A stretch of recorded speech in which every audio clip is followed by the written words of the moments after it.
આજ શ્રાવણ મહિનાના સરસ પવિત્ર માસની નિમિત્તે દેવગામ ગામે અમર સાહેબ આશ્રમ તરફથી અને તેમના મહંત શ્રી સંદ્રેશ બાપુ આલિકભાઈ અને અમર સાહેબ પરિવાર તરફથી ઘણી બધી વિવિધ સેવાકીય પ્રવૃત્તિ તો થાય જ છે અને એમાંની એક વધુ વિશિષ્ટ પ્રવૃત્તિ એટલે કે વૃક્ષારોપણ.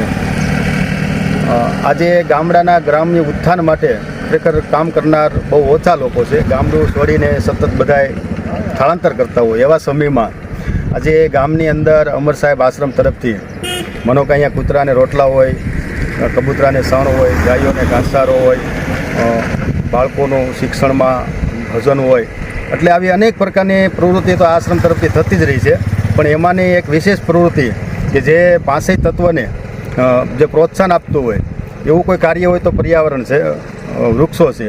અને એમાં આ સૌરાષ્ટ્રની ભૂમિ પર્યાવરણથીની એક ઝંખના હતી અને જેથી બહુ દુષ્કાળ પડતા.